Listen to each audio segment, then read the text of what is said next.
गिरदो नवा तो आने वाले तमाम मेहमान मुअज़्ज़ज़ उलमा इकराम और उन्होंने साथी रुफ़क़ा जितने भी तशरीफ़ लेके आए, अल्लाह ताला सबना दाना कबूल फरमाए। और ये बड़ी पुर रौनक और बड़ी ही फजीलत वाली ये महफल और मजलिस है। वैसे कोई इंसान इस वेले किसी नूं बुलाए तो इंसान दे कोलों आना मुश्किल है। जितने लोग आए ने सिर्फ दीन दे तवसत नाल, दीन दे हवाले दे नाल, दीन नूं सुनने वास्ते आए ने। अल्लाह ताला जरूर बिल जरूर इंशाअल्लाह अज़ीम इस अजर तो तुहानू खाली नहीं करनगे, इंशाअल्लाह बहुत बड़ा अजर मिलेगा। तो जितने भी साथी बैठे ने अक्सर व बेशतर जानते ने, मैं मदरसा बच्चियां वाला मदरसा उन्होंने अंदर मुअज़्ज़ज़ात मुकर्रमात मेरिया मावां और बहना बैठिया ने, तो उन्होंने आवाज़ इधर आ रही है, शोर आ रहा है, थोड़ा जा ख्याल करो। और अल्लाह दा दीन सुनने वास्ते आए हो तो इंशाअल्लाह अल्लाह दा दीन ही सुनोगे तो अल्लाह ताला सानू सबना नू सुन के अमल दी तौफीक अता फरमाए। इदा समझ लो कि असी किसी दे विआह शादी ते गए हाँ तो एक रात असी विआह शादी ते जिवें लगा दिंदे आ ना, तो ये अल्लाह दे दीन वास्ते कुछ देर वास्ते जरा पूरे इन हमाक दे नाल जरा गुफ्तगू नू सुन लो, इंशाअल्लाह इहदा बहुत ज़्यादा फ़ायदा होएगा। क्योंकि वैसे तो औरतां इतनी कसीर तादाद विच माशाअल्लाह आईयां ने कि यह बंदियां दे नालों 6 गुणा ज़्यादा ने। अल्हम्दुलिल्लाह जिन्ना यह हाल है इस तो बड़ा हाल है उधर, और ये बाहर बरांडा इस तो ज्यादा बढ़ के कमरियां दे अंदर भी, और लंबा एक बड़ा हाल है वो अंदर भी। तो अल्हम्दुलिल्लाह सब आना औरतां दा और मर्दां दा आना अल्लाह कबूल फरमाए अपनी रजा वास्ते। तो इस इदारे नू कायम होए नू अल्हम्दुलिल्लाह 2001 दे अंदर मस्जिद बनी सी। तो चलांदे इस मस्जिद दे अल्हम्दुलिल्लाह 3 साल होए ने इत्थे हिफ्ज़ दी क्लास शुरू हुई। 3 सालों के अंदर दर्जा बदर्जा अल्हम्दुलिल्लाह कमो बेश 5-6 बच्चे कुरान मजीद हिफ्ज़ मुकम्मल कर चुके हैं अल्हम्दुलिल्लाह। और बच्चियां दा मदरसा अक्सर व बेशतर लोगों को पता है कि घर दे अंदर असी पढ़ाई जाते सी, और बच्चियां नू दूसरे मदारस के अंदर जाके इम्तहान दिलाते सी। तो अल्हम्दुलिल्लाह अल्लाह ने जान नाल वाली जगह भी दे के मदरसे का तामीर करके बतौर एक इदारा अमारत खड़ी करके अल्लाह ने अपनी रहमत दे नाल ये इदारा जारी कर दिया। और वफाकुल मदारस दे नाल इल्हाके जामिया सल्फिया दे नाल तो अल्लाह के फजल नाल उन्हां दा भी निसाब पूरा पढ़ाया जाता है। और बाकायदा इत्थे सेंटर है, 3 साल तो इत्थे बच्चियां इम्तहान भी दे रही ने, इत्थे ही पढ़ रही ने।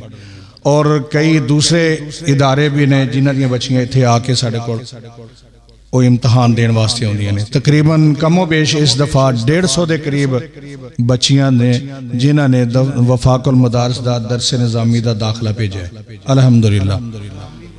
मकामी ने जी सारियां बच्चियां, कोई इत्थे रहायशी बच्ची नहीं।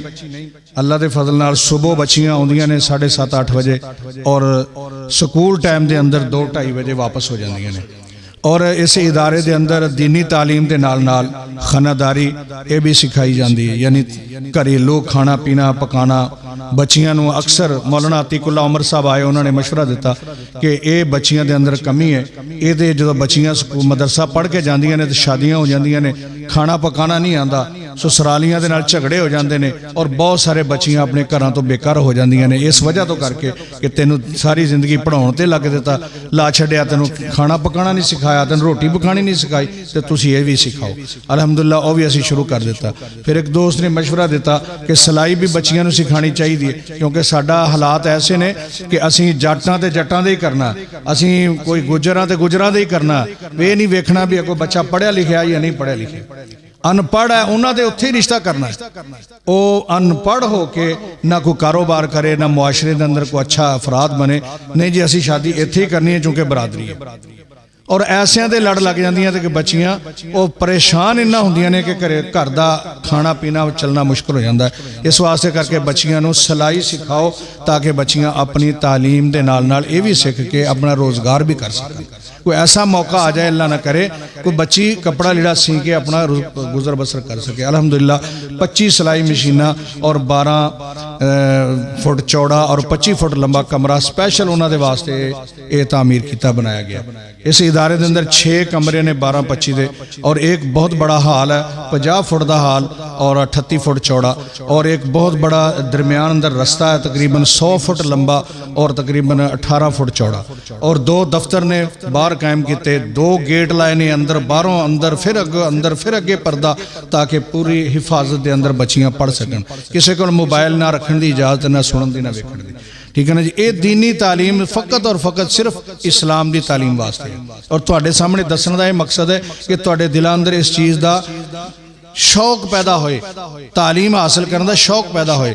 फिर असी पिछले साल तो अल्लाह के फजल नाल असरी तालीम मैट्रिक FA BA MA तो वफाकुल मदारस के हवाले नाल हो जाता है, MA अरबी और MA इस्लामियात। पिछले साल असी तकरीबन 6 बच्चियां का मैट्रिक का इम्तहान दिलाया और 2 बच्चियां का FA का इम्तहान दिलाया। अल्हम्दुलिल्लाह अल्लाह के फजल नाल सारे कामयाब हुई और फिर 6 बच्चियां का असी GC यूनिवर्सिटी फैसलाबाद तो BA का दाखिला भेज के वो बच्चियां का इम्तहान दिलाया। अल्लाह के फजल नाल वो भी कामयाब हो गए और उन्होंने 2 ने मुकम्मल यानी इकट्ठा कंबाइन दे के इम्तहान कामयाब होए। उन्होंने ट्रांसक्रिप्टां साढ़े को पईयां ने अल्हम्दुलिल्लाह, वो भी उन्हें तकसीम करनियां देनियां ने। तो इस तरीके दे नाल दीन भी और दुनिया भी और हुनर भी ये अल्लाह के फजल नाल इस इदारे के अंदरों बच्चियां सीख रही ने, लै रही ने। अल्लाह ताला इन्हां दे इल्म अंदर अमल अंदर कामयाबियां अता फरमाए और जेड़े बच्चे पढ़ा रहे ने साड़ियां बच्चियां भी ने, मेरियां बेटियां खुद 3 बेटियां पढ़ा रही ने। उन्होंने BS इंग्लिश BS इंग्लिश और रियाजी और इस किस्म की दीनी इल्म के नाल नाल दुनियावी इल्म भी हासिल किया। और इस साल जो बच्चियां फारग हुई 2 बच्चियां मेरियां जिहड़ा ने वफाकुल मदारस का भी किया।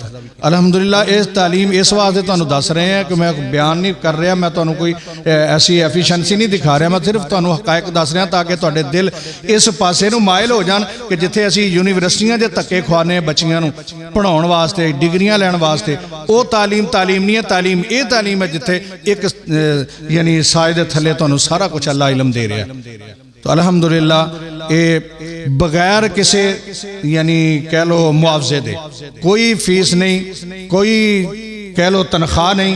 3 बेटियां मेरे घर दे मेरी बीवी और 2 मेरियां भरजाइयां अल्हम्दुलिल्लाह वो इत्थे 6-7 बच्चे बंदे ये जड़े फ्री तालीम दे रहे हैं। किसी बच्ची को कोई नहीं। दीनी तालीम के नाल दुनियावी तालीम है वो वास्ते असीं तकाजा करीदा, लेकिन वो भी कोई बच्चियां दे दिंदियां ने, कुछ नहीं दिंदियां। तो अल्लाह के फजल के नाल ये सारा कुछ हो रहा है, मुफ्त हो रहा है और लोगों को इसका फिर भी एहसास नहीं। एहसास क्यों नहीं, मैं इस वास्ते लफ्ज कह रहा वहाँ, कदर नहीं है क्योंकि चीज़ मुफ्त मिल रही है। लोग अगे सानू ये हुंदा सी फलाना गल करदा हुण अपने गल्लां करदे ने। इस वास्ते करके ये दीन का इदारा है, दीन दे मुहब्बत रखो, दीन दे नाल ही नाता तल्लक जोड़ के बच्चियां नूं भी भेजो, बच्चियां नूं भी भेजो। अल्लाह के फजल नाल 5 बच्चे हाँ जी अल्हम्दुलिल्लाह जिन्होंने मुकम्मल कुरान मजीद हिफज इत्थे कीता है। जेड़े दोस्त अहबाब कारी साहब भी तनख्वाह के अंदर भी तावन करते हैं। असीं तो कुछ नहीं दे सकते, ना साडे कोल कोई साडी बैकग्राउंड ते कोई डोनेशन वाला है, ना कोई साडे बैकग्राउंड ते कोई विरासत है, ना कोई ऐसा कोई कह लो जायदाद है, ना कोई ऐसा माल पैसा आ रहा किधरों बाहरों अंदरों, ये वो नहीं। ये सारे जिन्ने इत्थे बैठे ने साथी इन्हां सारियां दे तावन नाल ही हो रहा। अल्लाह ताला इन्हां दियां काविशां मेहनत और शौक इन्हां दा अल्लाह कबूल फरमाए और पढ़न वालियां नूं अल्लाह बाअमल बनाए और जिहड़े पढ़ा रहे ने अल्लाह उन्हां दी नेकी नूं इस नूं कबूल फरमाए और साडे सारियां दे वास्ते सदका जारिया बनाए। व आखिरु दावाना अल्हम्दुलिल्लाहि रब्बिल आलमीन।